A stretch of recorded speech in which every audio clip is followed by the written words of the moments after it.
Hi, can you hear me? Yeah, I can hear you. It's evening. Good evening. Good evening. How are you? Fine. Good to see Uh, you. I'm glad to host you on our platform here. Thank you very much. Yeah, The pleasure is mine, really. Thank you so much. and congratulations on the prize. It's Thank you really very much. wonderful. Yeah, Thank you very much. I'm really, really happy. Thank you. yeah. How has it been with you? Hope yeah. The news has changed something in you so far. Obviously, it has been a barrage of messages. I mean, my Oh man, email, my messenger, my WhatsApp, my Twitter account. I mean, it's all over. So it sort of changes your perspective all of a sudden. So, but all the same, I'm really glad. I'm happy to have, you know, been in a position like this. yeah. So one of the things with prize is that it turns you into somehow an instant celebrity. Exactly. People want to farm you. People who don't understand poetry will come. Hey, I heard you. You want this prize. I'm telling you, it's like message people that I don't know from anywhere. And it sort of tells me how that in our very humanity we are pure in heart. We want to celebrate with people, want to Definitely. joyful with people, and it's a very good thing. It's a very good thing, really. It's Yeah. a very good thing. Let's hope people will join us so that we can start. We only have 1 hour for this Exactly. interaction, Exactly. and That's I true. don't want to, I don't want to waste your time and waste the time of people who will be joining us because the interaction will be.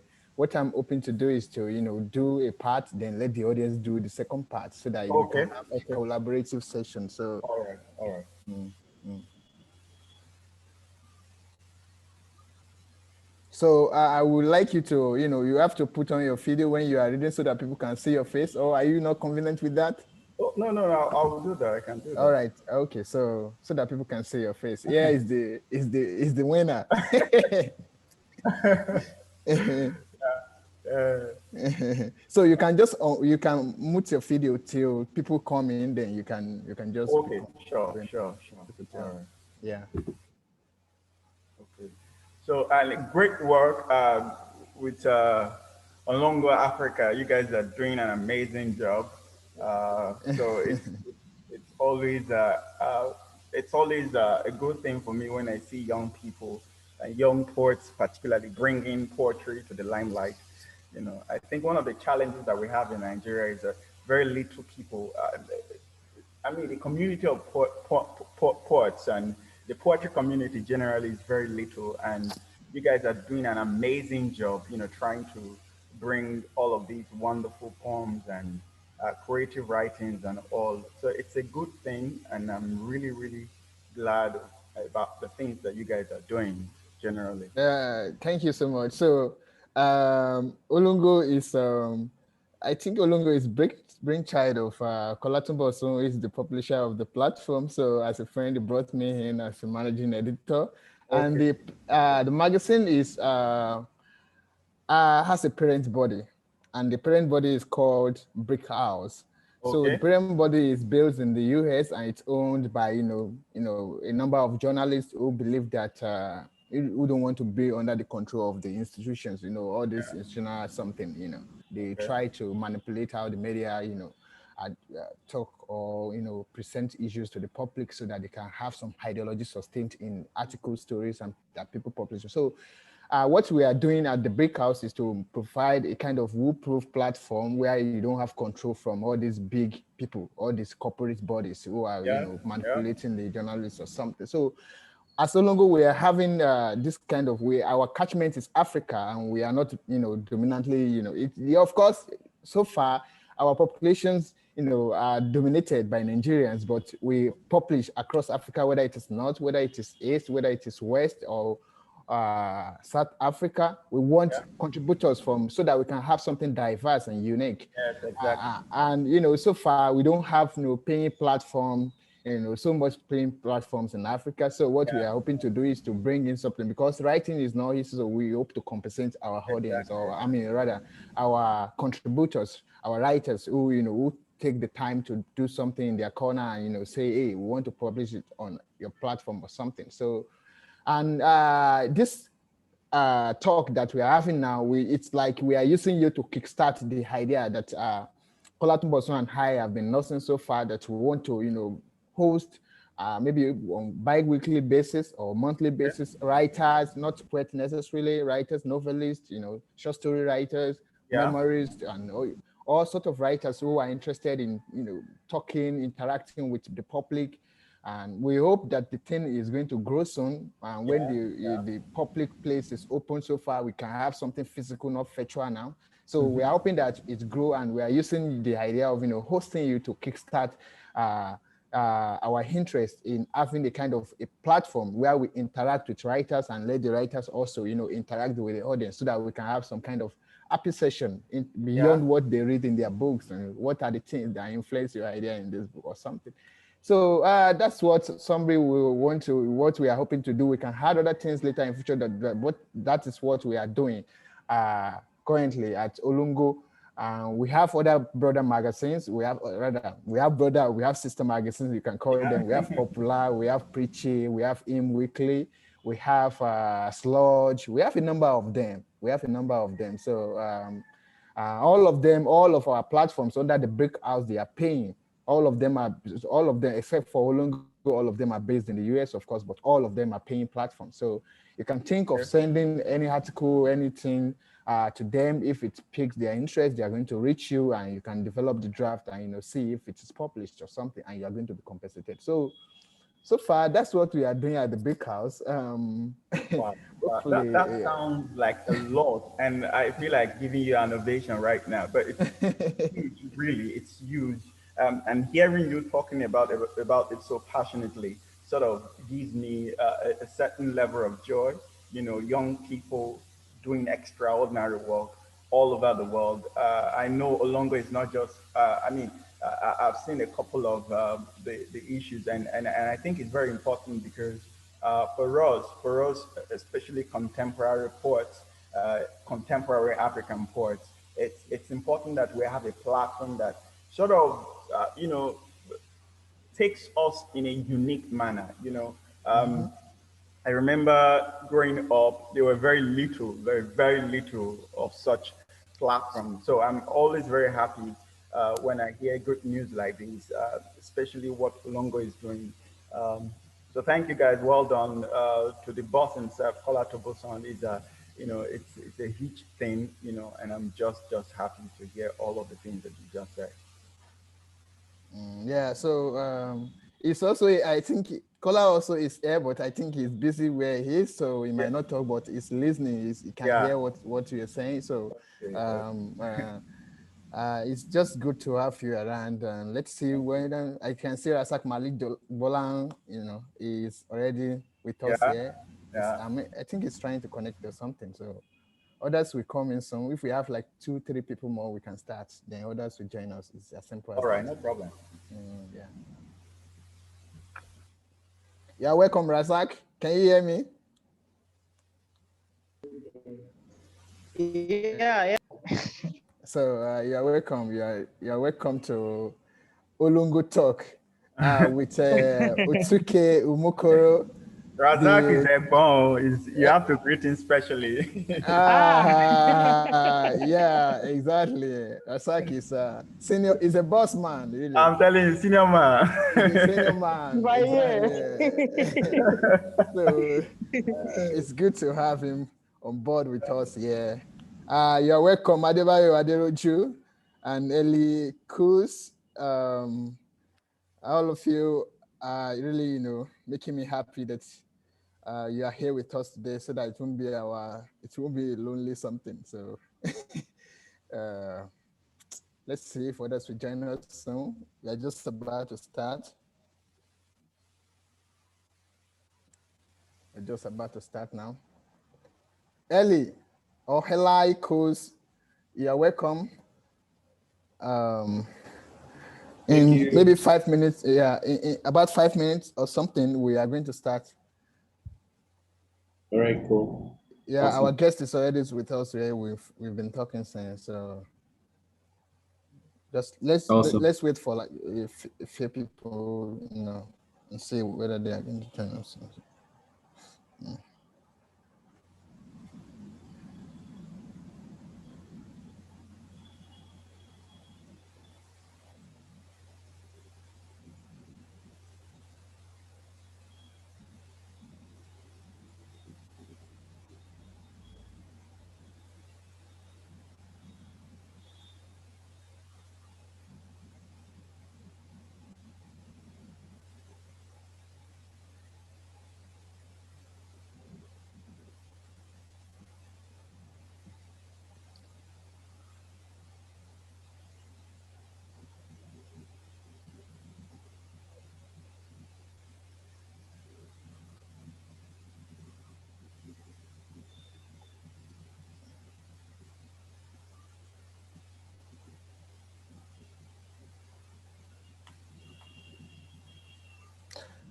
So I don't know if anybody is, I don't know if you can hear me, but let's see if we can enjoy some music from Henya. I listen to Henya, so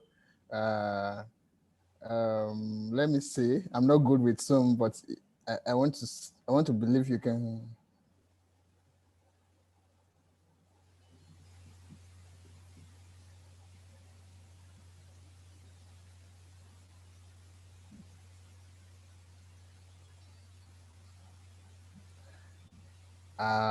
Okay.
So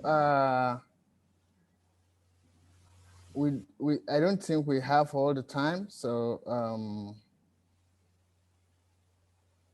we are going to start now. We are going to start now, and the first thing I have for my item here is I want us to hear the beautiful biography of our guest, which I'm going to read to us. Othuke Umukoro. Please, can you hear me? Can you hear me? Can someone respond? Yes, I can. Okay, okay. So I can hear you. I so I'm going to read that to us now. I'm coming. I'm a mess with all this internet and things. I'm just a mess. I don't know.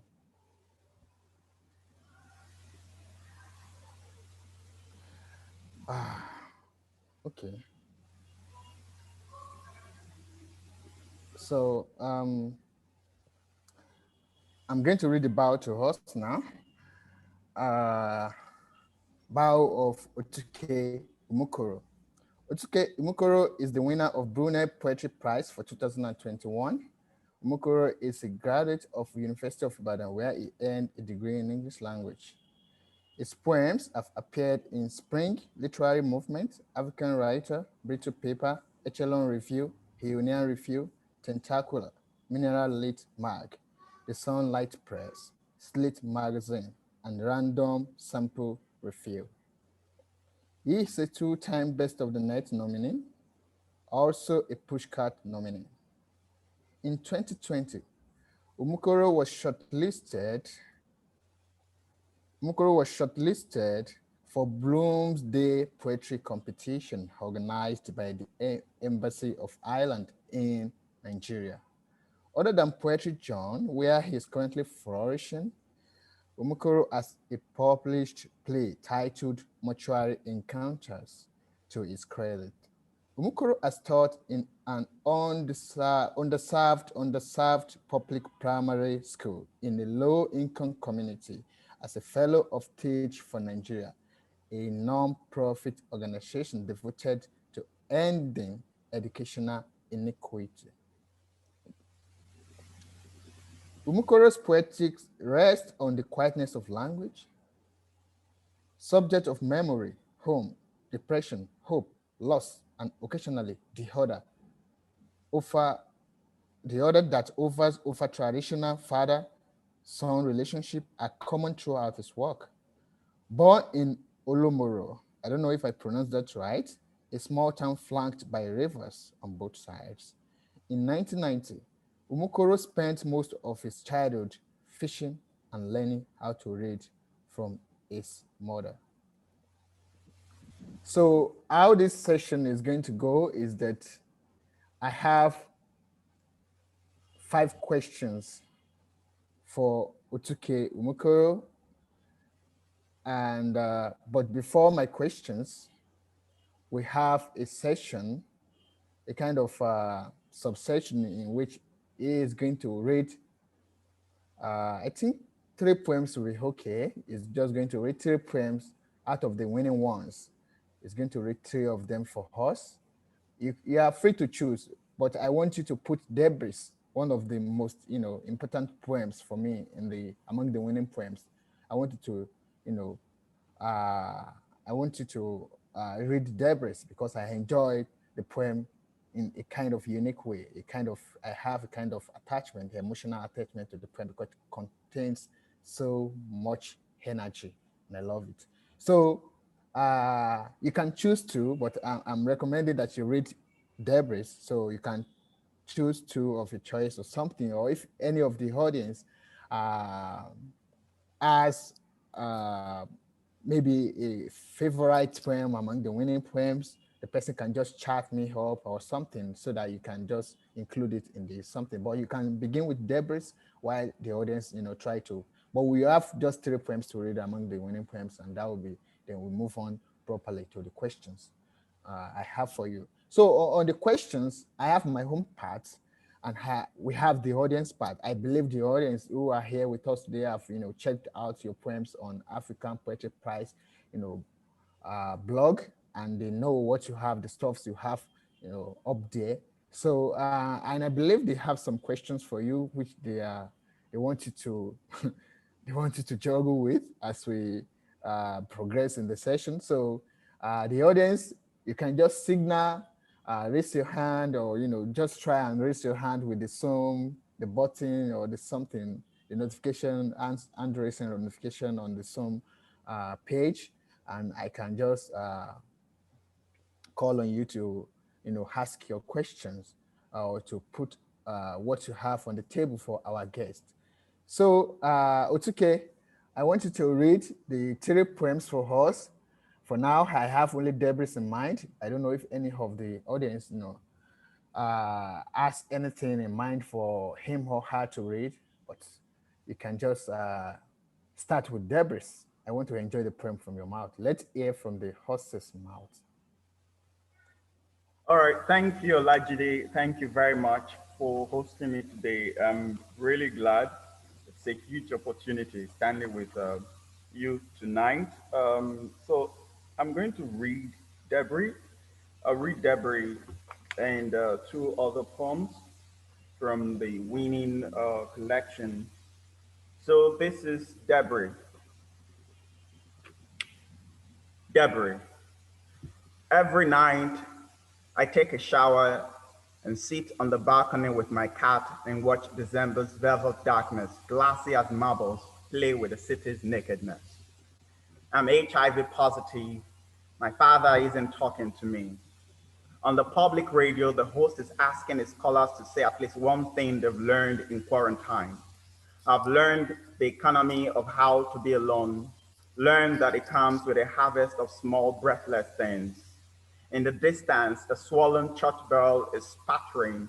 And how many times have I tried to abandon my own body, told myself that I don't have to die in this form? What did I stand to, scratch that, lose in the kitchen, standing there this quiet morning for several minutes, trying to remember how my mother used to make spaghetti? Isn't the body designed to forget like a river losing its life to the sea? Forget that he chased you from his house. Forget the silence in your throat. Forget the first thing the company did after they knew your status was to fire you. Outside the window, it's begging to rain. I've been faithful to these pills of wild colors, and Lord, have I been courageous this year. But I can't tell you if my father will ever come around to love me again. If I'll cease being seen as a disgrace, if we'll ever sit in the backyard together and eat bright yellow slices of mangoes like we used to before the fractured days crawled in. I just want to ask, did anyone enjoy this? I mean, the poem is just amazing. I love it. It is just, I don't know how to say I don't have the right word now. I don't think I have the right word for it, but I really enjoy the poem because Thank you for your kind words. yeah, it's something that it addresses something important. It addresses something important, acceptance and other things like that. And you know, I know a number of us also uh, enjoy the same way, the way I enjoy the poem because it contains, I don't know, but there is emotion in it. You just feel it. You feel the vibe. It has this energy. It's electrifying because you feel you feel what is in it, and that's poetry. If it cannot pass some things to you, cannot you know make you feel a kind of way. It has to hit you one way. If if a poem doesn't hit me like it doesn't hit me, then I don't think it has to hit me one way or the other. And that hitting is not, it's something that it has to strike. I have to be struck with maybe a word, maybe the imagery, maybe something, but one particular thing must strike me in the poem before I can be this poem I have enjoyed. I reading it, I've enjoyed. So if anybody does not have, I still have one more for you. You will go to at poetry workshop. One of my students kept insisting and insisting. What's your student insisting on as a teacher? All right, thank you very much. There are a lot of background story to this. Uh, I wrote this poem after I read last year, towards the tail end of last year, I think October or so, about the story of Gunnar's cartoon.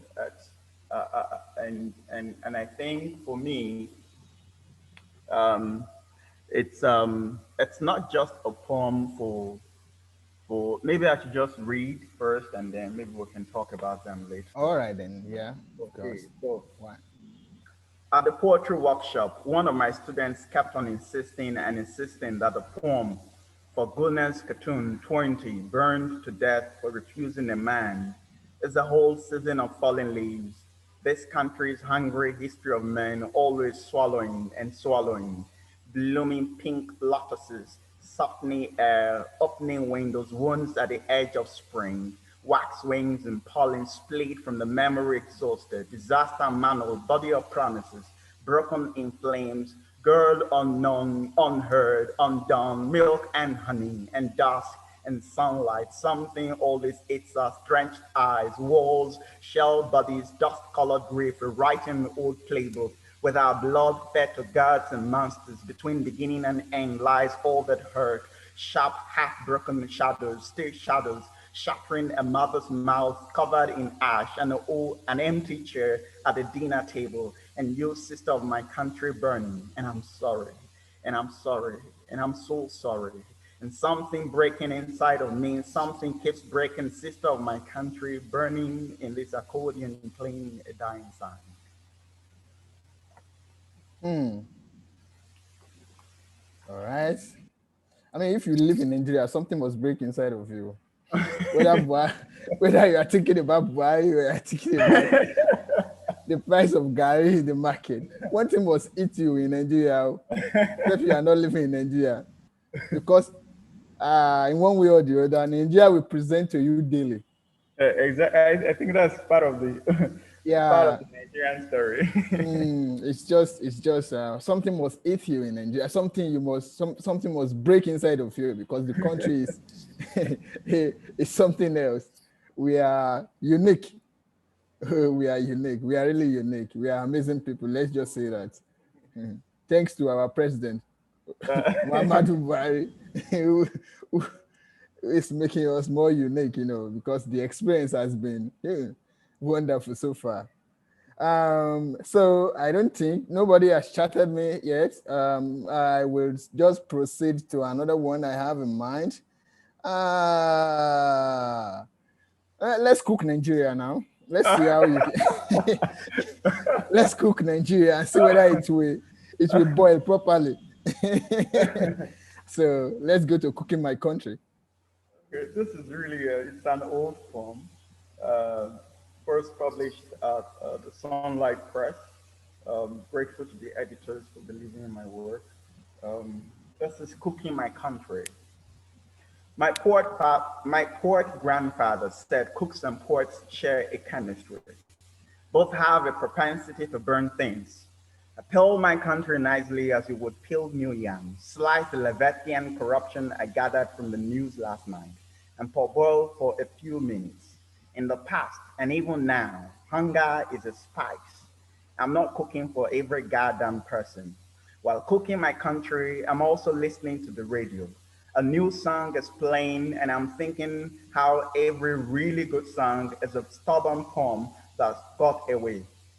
I've been to the slaughterhouse, plucked the burning bodies off the streets of Bornu, garnished them with red pepper, where the nightmares that never sleep in Zamfara and Benue and Baga, where the human rights rotting in our dank and eyeless cells, with all the pillars of burnt dreams. I chopped my onions and cabbage and carrots and our fragmented voices digested by the Mediterranean.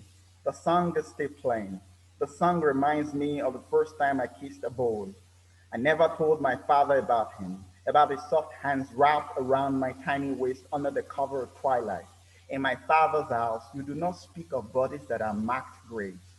I pour 114 milliliter of groundnut oil on the heated pan and fry our memories. My secret ingredient is silence. It filled the kitchen with like opulence, and I'm back at the foot of the sun.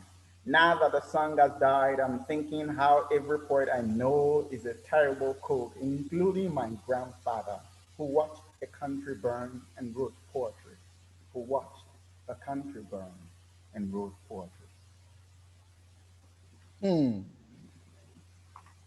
See, the imagery that that really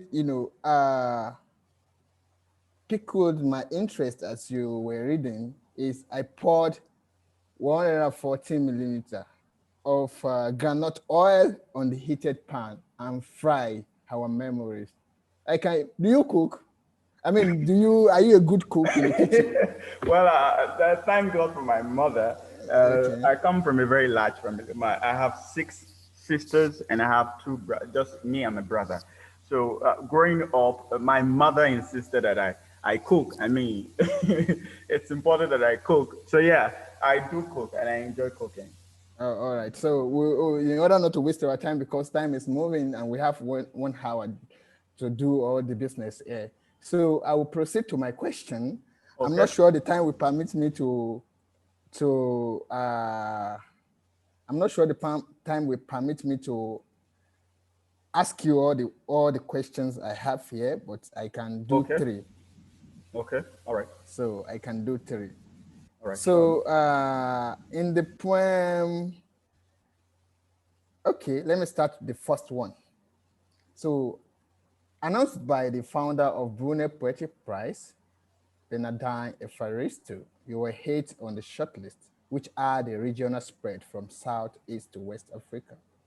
Around 8:04 a.m., May 11, 2021, Evaristo declared on Twitter that you as the winner of this year's prize. What were you doing when you received the news? Being in the continental limelight, what does Brunel mean to you? That's the first question I have for you. Okay. Please Thank you keep very your much. answer short. All Just right, thank you very much. I think a friend I had totally forgotten because I work in a private secondary school and it's a lot of work. I'm telling you, it's a lot of work. So usually I don't get to open my personal mail until maybe 4, 5 because that's the time we usually have, you know, a bit of space for our personal things. Okay, so I remember that morning I'd gone to school, I've been teaching, I was exhausted. So when I came in about 2 o'clock or so, and I saw the mail that says winner, that was just the subject of the mail. I went crazy, really. I went crazy. I remember my kids were just looking at me, what is wrong with Mr. Othuke and all that. It was later on that I announced to them, and I'm so happy. So basically, it's a lot of emotion for me. And then your second question about, what does this mean? I think I've always said that uh, um, our words are doors, they are doors. And I remember somebody from the Brunel University contacted me and talked about how, what does this mean? And I'm going to give the same reply that I gave to him. And it's that this is a door. Brunel, it's an important door that has opened. And for me, I'm just really glad to walk through this door. I can begin to imagine the several other doors that will open, as a result of this. So I'm really glad. I'm happy. It's a great honor, really. I'm really just happy. thanks for that reply. I think I'm satisfied with your response. So I will just proceed to the next question I have for you, which is on your poem, Debris.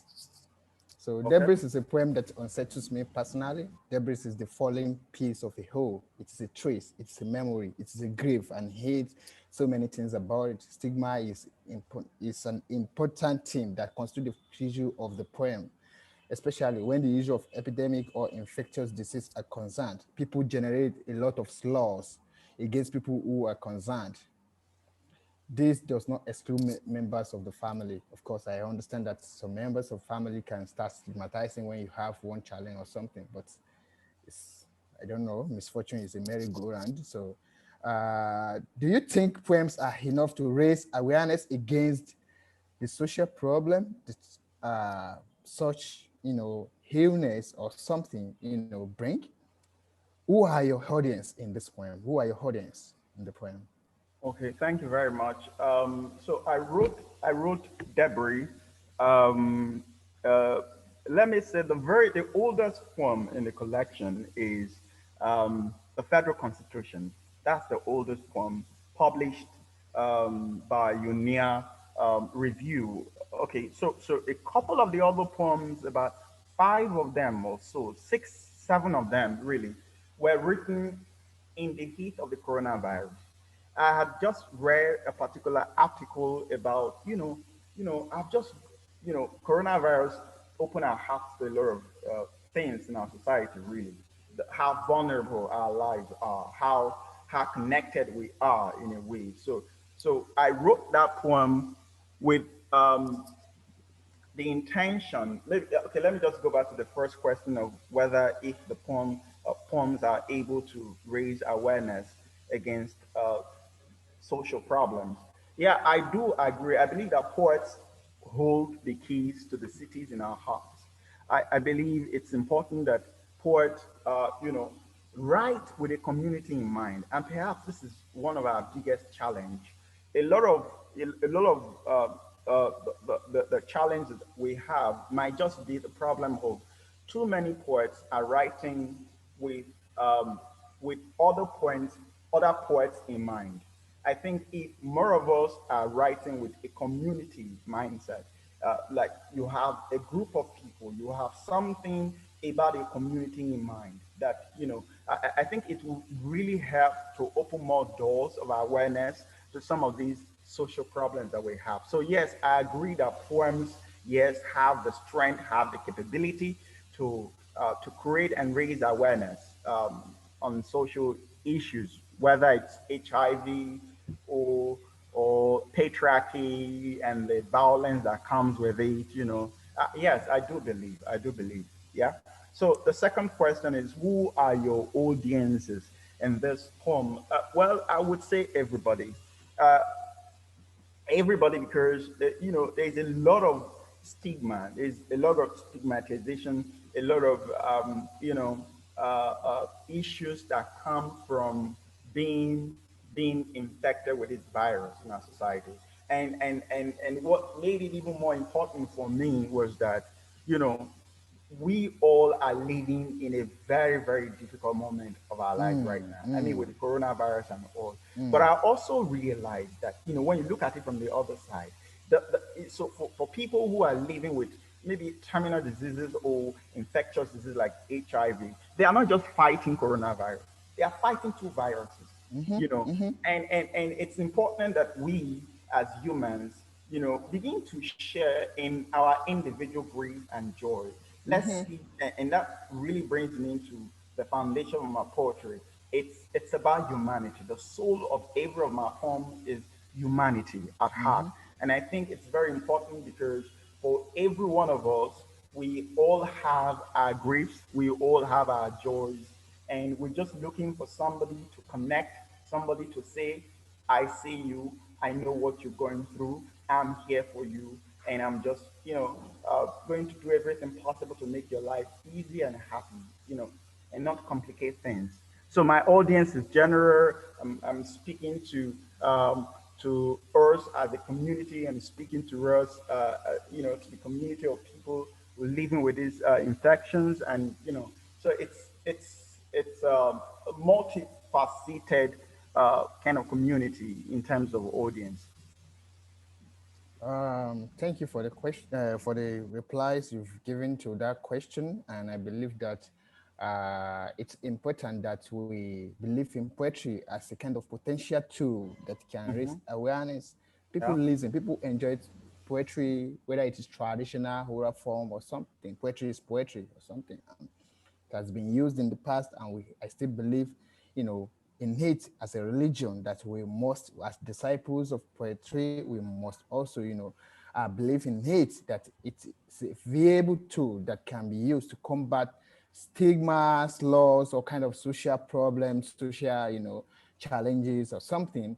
And also it can help us, tackle all this. We can give some kind of radical feel into things that we don't even think can be a solution to a problem. Yeah. We can use poetry to tackle the issue of COVID-19. We can use poetry to tackle the issue of HIV, apart from trying to raise awareness on social stigma or something. And that's why we have the discipline called medical humanities.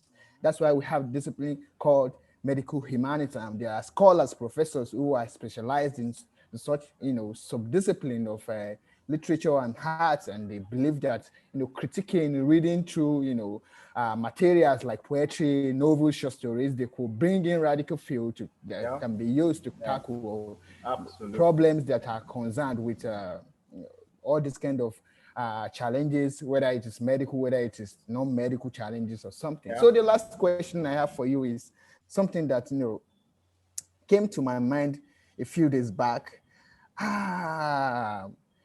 You see, Brunel has been so far, it has been prize won by different writers across Africa.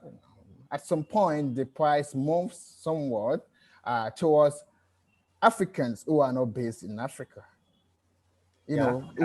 Writers who are based in diaspora, based in the UK, the US, and who are flourishing, thriving in the field of poetry. So as the winner who is based in Africa, who is based, you are in Bayelsa, right? No, I mean Port Harcourt, Rivers. Do you feel the prize is returning home? Well, I can't really say. I mean, I don't know the quality of works that will go into the 2022 submission, but I sort of feel that there is this strong, very strong competition. I mean, take a look at the shortlist this year. Somebody like a young poet who is a very fantastic poet, by the way, Popola, very brilliant poet. So I feel there is this strong competition right now. It's not really, and I must say this, it's not really. I mean, opportunity matters. I mean, you're going to poetry workshops, having an MFA and all of that. But I'm not saying this as a way of bragging, really. I'm just saying this, that it is possible. You just have to be dedicated to your craft, really, and do a lot of reading. So for me, I can't say if it's coming back home, because I don't know what will happen next year. But I do believe with the content that young Africans, contemporary African poets are putting out there, I'm so sure that quite a number of them will make the short list next year. And of course, I'm rooting for one of them to win. I mean, let's do a home run. You writers, you are always dodging one way to curve the question, try to sneak through. You don't want to say, hey, the price just Olajide, you're also a writer. Me, I'm a tag along now. Anyways, let me just I don't know, any of our audience, anybody can just ask a question. I think I can almost okay, so you can ask your question. Kolatumbosun ask some question for you, so it's going to throw in some jabs now, and let's see where you are going to receive the jabs. No jabs. No jabs.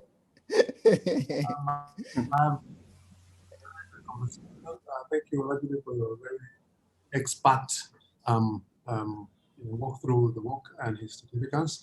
I've really enjoyed it. It's my first time of hearing him read his work. I've heard of his name, and I don't know if I must have read his work. I think he said he was shortlisted for the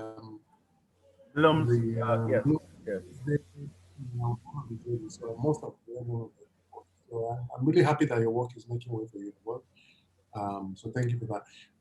My question is very simple. It's just about okay, two questions. One is how do you write? Do you write on the computer? Do you write longhand?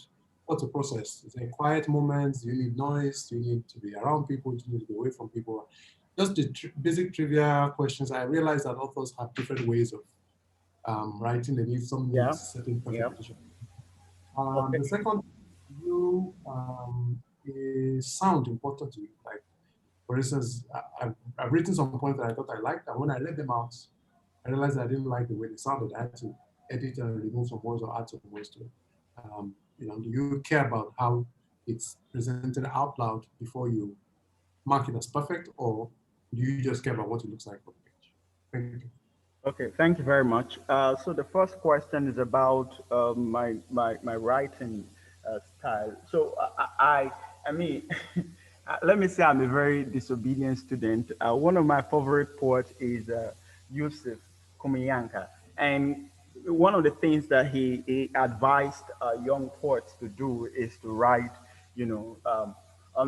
write everything with pencil the first time, write everything with pencil, you know. But for me, I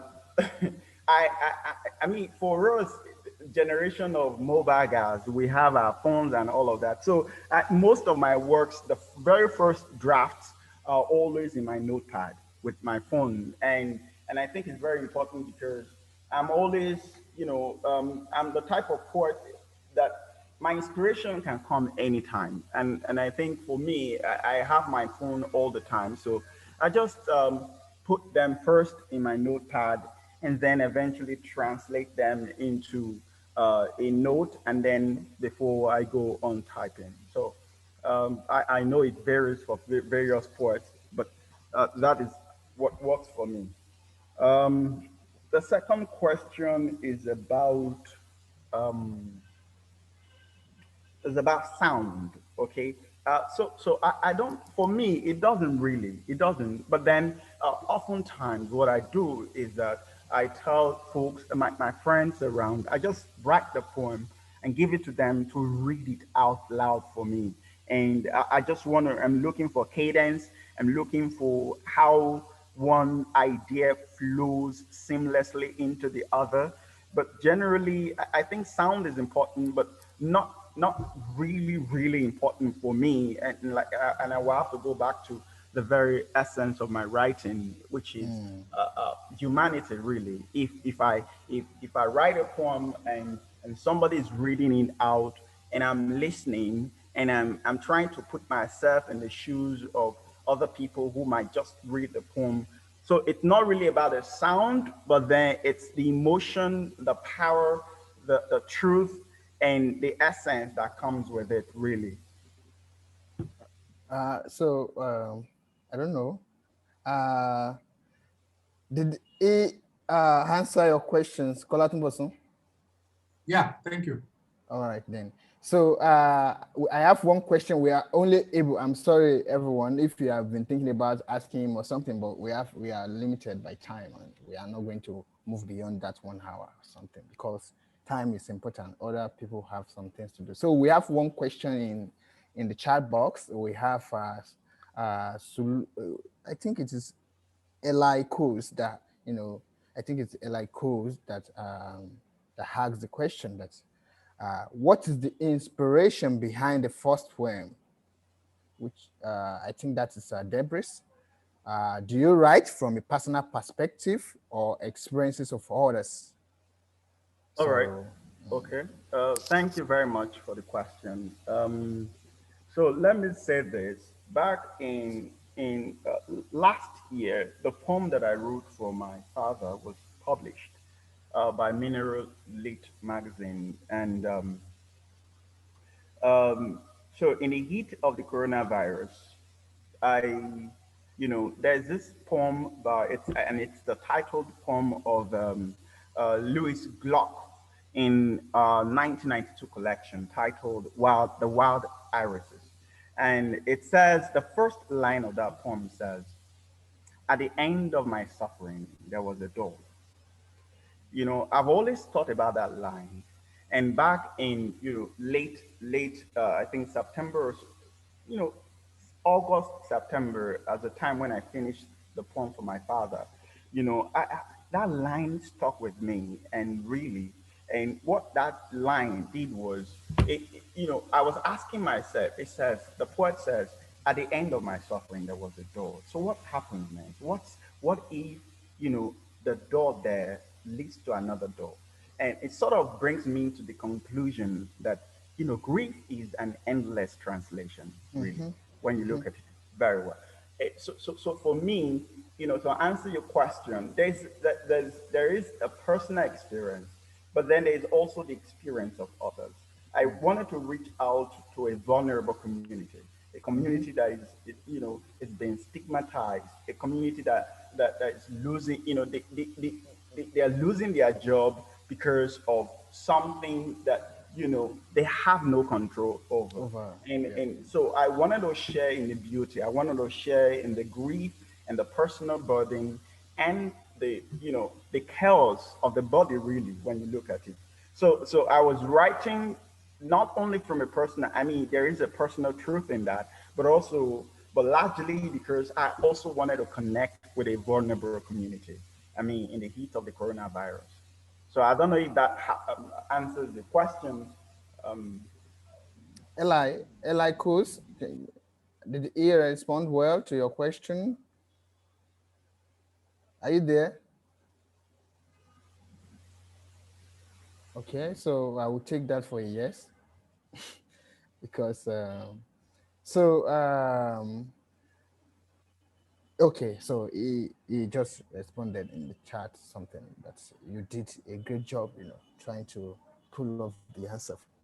So thank you for coming around. We are very grateful at OlongoAfrica. I and Kola Tubosun are really, honored to have you here. We feel we are sharing part of your prize. We are sharing part of your joy as we have you here. It's really amazing. And we thank every one of us that came on board with us today.